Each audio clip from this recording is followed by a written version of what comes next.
Dr. Bettina Heinz, welcoming you back to another episode in chemistry. We just talked about naming, and I would like to add, I'm sorry, we talked about formulas, and I would like to add the chapter of naming right on to that because they're so closely related and have so many overlaps. So we are dealing now with part one of naming of inorganic compounds. The organic compounds have different sets of naming rules, and that would be just too much for this scope of course. So let's move on and see what's on the topic list today. This is what we will cover: the common and systematic names of compounds. According to the IUPAC system, which is the committee that keeps track of the naming rules so that everybody in the world will understand what is involved if a name is given, so that the name can also be used to derive a structure that everybody understands. We will talk about monoatomic, diatomic, and polyatomic species. Those can be elements or compounds. We are going to talk about binary, ternary, and polyatomic types of compounds and the naming rules attributed to them. We will talk about naming binary acids, the non-oxy acids. And we will also learn shortly what an acid is, and also in that regard a base and a salt, because these topics are so important for the differentiation in naming compounds. The binary compounds can be divided into ionic and covalent types, depending on the bonding that is involved. Remember, ionic bonding is usually with metal plus nonmetal, with high electronegativity difference in the more or less tendency for attracting electrons. We will talk about the Ich-Us system, so to speak, the more traditional way of naming, the higher and the lower oxidation states. Us going for the lower, Ich for the higher, regardless of what state that happens to be. Remember, many metals can have different oxidation states or valencies. And we will learn about the so-called Stock system, which is part of the IUPAC standard of naming rules. Then we also apply our naming rules to the binary compounds that are a result of covalent bonding that produce molecular compounds, and this is usually a nonmetal with a nonmetal. So that's a rough guide to predict what type of bonding is involved. We also have Ich and Us, not as common as in the ionic substances, but remember nitric oxide and nitrous oxide, so it's also used there. And we will learn about naming the numerical subscripts for the covalent compounds. For the ionic compounds, they are not named specifically, but for the covalent compounds, they must be also mentioned. And we do that with Greek prefixes like mono, di, tri, tetra, penta, etc. We'll go into that in a moment. First, I would like to go to this setup that I have here for you, because ionic compounds are usually the ones that separate into ions when they come in contact with a polar solvent such as water. So they are electrolytes, more or less, depending on how much they dissociate into ions upon contact with water. Remember, water, we learned, is a very good solvent in that it solvates or hydrates the ions once a crystal is dissolved. So the ions are surrounded by a water mantle or shell that keeps them separate from each other, and therefore they can move about without electrostatic forces in the way. Now let's look here again. Let's say the green is our water basin or container, and we see here the model H2O. So water is part of this whole system. These are what we call electrodes, simplified of course for you. The cathode is the electrode that is the electron donor electrode, so that produces electrons. And the anode is the one that sucks up electrons and is the electron acceptor electrode. So if the cathode supplies electrons, what ion would most likely feel attracted to that electrode? Well, these are called the cations. So the cations that are attracted to the cathode have to be oppositely charged, otherwise they wouldn't be attracted. So they have a deficiency in electrons and they get their supply from the cathode. Now the ions that go to the anode, on the other hand, will want to get rid of some electrons that they have in surplus. And they're called anions, so they are negatively charged, and they go to the anode that absorbs the electrons. So you can get a current going here when you have the cathode and anode also connected with wires. So we have a circuit that goes through the water, through the wire, and around and around. So when we have a molecule, let's see this one here that I'm pointing out, is completely nonpolar, only made up of covalent bonds.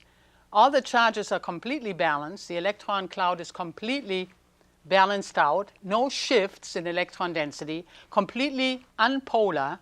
Then this is called definitely a non-electrolyte, because if we put it in water, it will hardly dissolve in the first place and will of course not help the conduction of electricity. On the right here I have a molecule that is a little different from the first. It has a shift in electron density, so we call that a polar molecule. So it's still made up of covalent bonds, but the electron density is a little shifted within the molecule due to the different electronegativity of the elements involved. So we say it's a dipole, so it has a delta negative end. Delta means a differential of a charge. That's why the Greek letter, small Greek letter delta is used. It's related to differential. So we have a negative end and a delta positive end. So this molecule would be soluble in water because water can surround it and give it that buoyancy to remain in water, whereas the nonpolar molecules would sink to the bottom because they couldn't be hydrated. So it is still relatively a non-electrolyte. It's soluble, yes, but it cannot conduct electricity. If we look here to the bottom now, we see a molecule that apparently has the ability to decompose into ions. So once it comes in contact with water, the water makes it separate into ions. And now we have what we call an electrolyte. So the circuit can be closed if I have a little light bulb set up in between the cathodes and the anode, the electrodes in other words, then the light bulb would light up because the ions are the ones that can move about in the water and conduct electricity. So you see the cations will feel attracted to the cathode, and the anions will be attracted and will settle about the anode and deliver their electrons. Remember, a cation is an electron deficient species. An anion has an excess of electrons, so it has a surplus. So this basically tells us the difference between electrolytes and non-electrolytes. which in turn are a result of the different bonding types. Now, we talked in the last episode that came before this one, the formulas and symbols. We talked about common names, and I want to extend the list. Remember, we talked about liver of sulfur and cream of tartar, etc. The names originally come from common names that were not systematic. They were adopted sometime in history because somebody coined the term. Epsom salt, alcohol is an Arabic name, by the way, alcohol. Muriatic acid, I can't tell you where that comes from right now. Cholesterol. Now, some of these common names are still used because a chemical name would be so long and very difficult to remember, even though it is a systematic name. So many common names are still in practice. So we talk about alcohol, not ethanol or something like that. Muriatic acid is, as I mentioned before, used in the industry a lot. Cholesterol, everybody knows what cholesterol is, not chemically, but what is implied by it. It is an alcohol, by the way. So maybe the police will stop you when you have too much cholesterol in the system. Now that would be bad. There's no test for that, at least for a traffic stop. Table salt, we all know what table salt is. That's sodium chloride. Marble is calcite. Limestone, other common names for it, is actually calcium carbonate. And lime is calcium oxide. Slaked lime, which I don't have here, is calcium hydroxide. So that's lime dissolved in water. Acetylene gas, remember for the torches, for iron working, that is the actual scientific name, or IUPAC name is ethine. So acetylene is a common name. So common names are still around, but it's sort of like the units. The SI system is the standardized system, but we have a lot of common units that are still very comfortable to use, like the calorie. So the same goes for the names. Now here's a guy in the dentist's office, and nitrous oxide is often used as an anesthetic. Nitrous oxide is the chemical N2O, because if you say nitrous oxide, which is the lower oxidation state of nitrogen, then you should have one with a higher oxidation state, and that is NO, nitrogen oxide, or nitrogen monoxide. So this is nitrous oxide, so we have a lot of nitrogen here and only one oxygen. So it's, the structure is indicated here below on the left. And the formula is N2O. And we have a good systematic name here, nitrous oxide. So that's the IC-US type of method, but we can also name it according to the rules that we will discuss.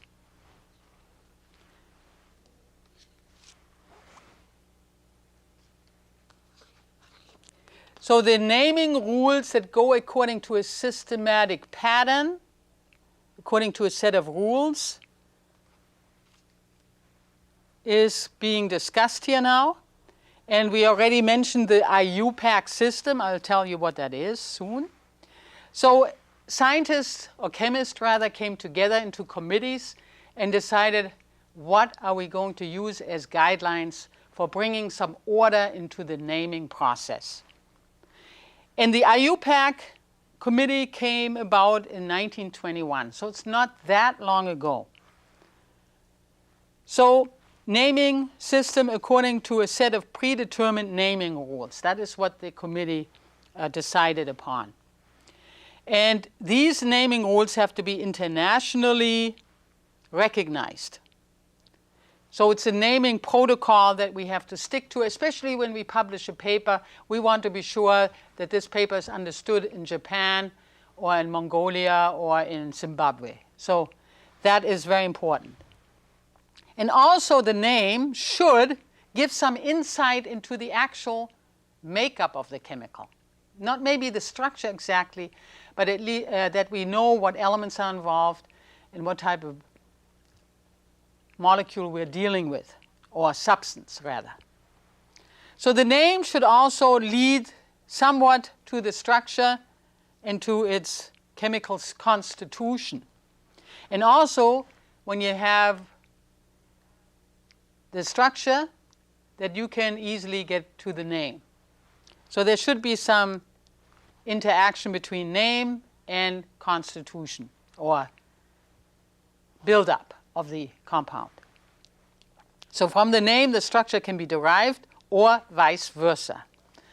An example would be not hydrogen peroxide, although that's a good name too, because per means more than the normal amount of oxygen, hydrogen peroxide, whereas hydrogen oxide would be water. So when you go to the restaurant and you order some water, just say, could I have a glass of hydrogen oxide with ice, please? Well, anyway, dihydrogen dioxide would be the proper name because it is what we call a covalent compound, right? Because nonmetal plus nonmetal. And in these naming rules, we have to indicate the subscripts by name. So we have to say dihydrogen and dioxide. Now that doesn't sound so good as hydrogen peroxide, I know, but if you want to publish, it might be better to use the scientific name or the systematic name, as we mentioned. So the naming procedure is controlled or guided for us by the so-called institution that is called IUPAC. And it stands, it's an acronym for a few words here. It stands for the International Union of Pure and Applied Chemistry. IUPAC. IUPAC was founded in 1921, and it meets regularly in order to make sure that everything is controlled and revised if necessary and updated. So even you can join that committee or that association and be part of naming chemical compounds. Now you might think that it's not much involved, but think of organic chemistry. That's where things get really hairy. Because some people, some organic chemists, even have to hire a nomenclature specialist to name their synthesized products that they just developed in the lab. So it's really quite a job. By the way, naming rules is usually also known as nomenclature. So that's a big word, but that's the one that we usually think about when we talk about naming rules. Now remember, naming depends on what type of chemical we're looking at. So we have to first decide, am I looking at an ionic compound, or am I looking at a covalent compound?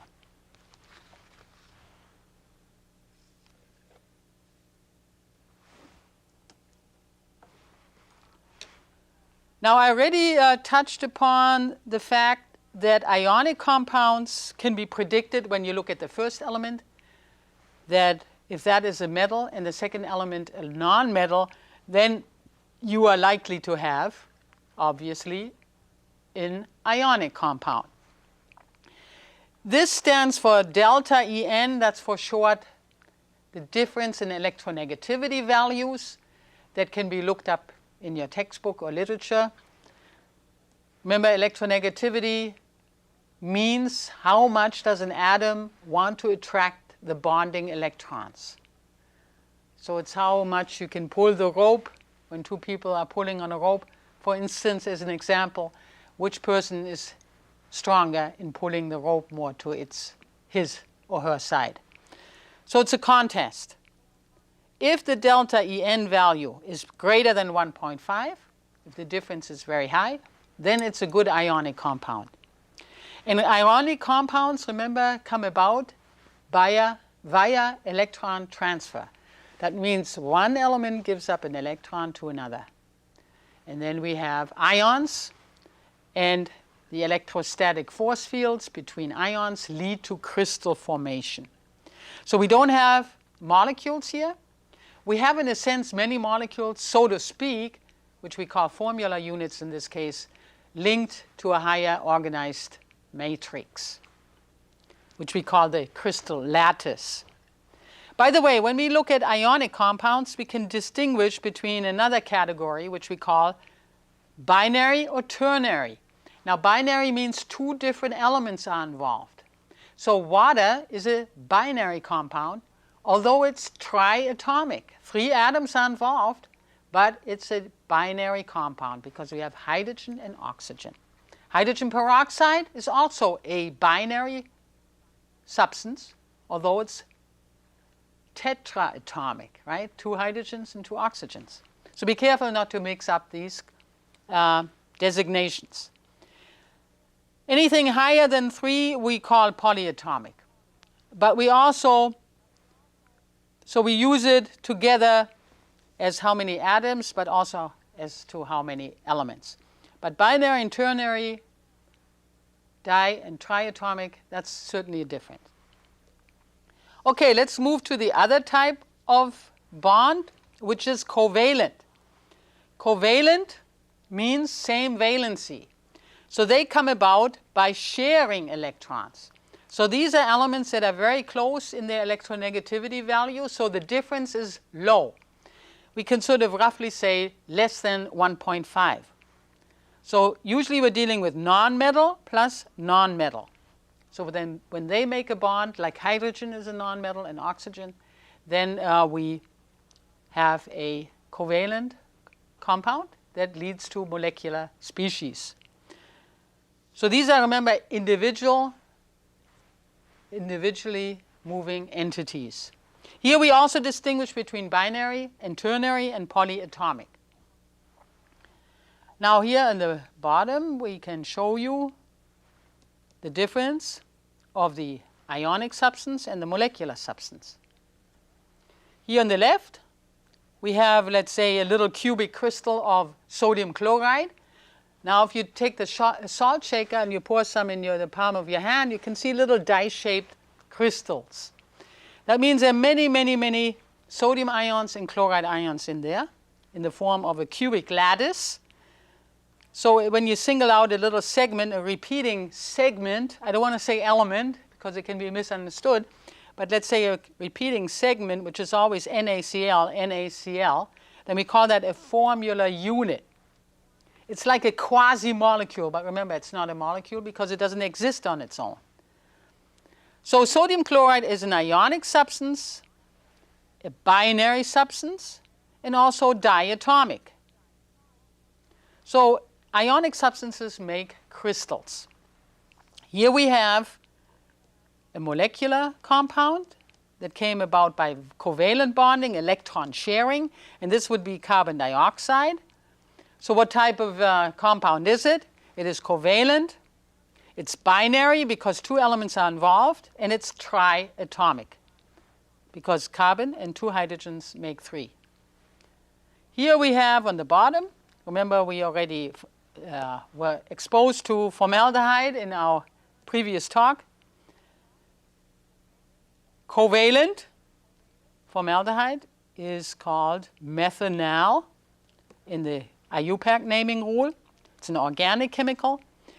It is tetraatomic, 1, 2, 3, 4, but it is ternary because there are 3 elements involved, hydrogen, carbon, and oxygen.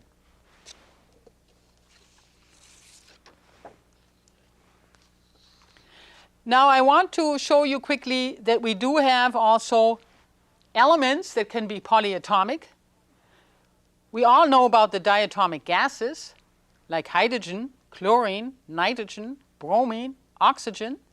Helium would be a monoatomic gas. So these are what we also call molecular gases because they do make molecules. It's just that we don't have binary, we have only elements involved here. So they're not compounds, even though they're made up of various molecules, but the molecules are made up of the same element. So these are then not compounds.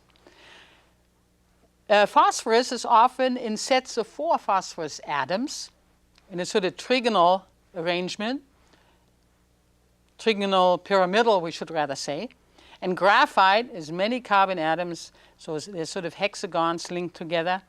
And sulfur also makes a hexagon or a hexagonal structure of sulfur atoms linked together. So little rings, but they're not flat, they're a little wavy, but that has to do with 3D structure that we don't want to talk about right now.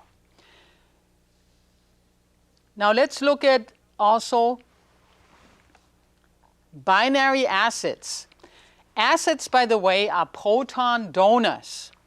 Any acid that is capable of releasing a hydrogen ion is an acid, according to this definition. So we have hydrogen up front, and whatever X stands for would be the anion that would come about when the acid is dissolved in water. So the second part can be fluorine, chlorine, bromine, or iodine when we talk about the halogens. So it's mostly a halogen, or what we call a pseudo-halogen, which is the cyanide ion, cyan. So there's some simple naming rules for these acids that have no oxygen. So the simple binary acids. Hydro, you always have to say hydro coming from hydrogen. Then whatever name stem of the element, like chlor from chlorine. So hydrochloric acid. And you need that ending, ic and acid. That's it. And anything can be named accordingly. We have here some examples. Hydrobromic, hydroiodic, hydrochloric, hydrofluoric, and hydrocyanic acid. Be very careful. That's extremely toxic. If you inhale that, you're dead in a few seconds. Hydrofluoric acid is a very good acid for cutting glass, for etching. So it's very, very powerful, especially in geology. It's used a lot to crack things open.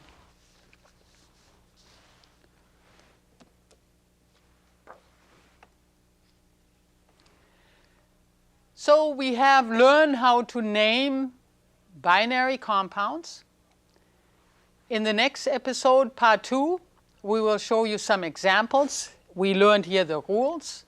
And we will also learn about naming ternary compounds. Ternary, remember, are 3 elements. So we mainly deal with the acids, the oxyacids, the bases, and their salts, because acid plus base gives salt and water. So we will learn how to name the different acids, and that's a little bit complex. Then we will name their derivative salts, or the anions that they produce. And thank you very much, and we'll see you when we begin the next episode. Bye.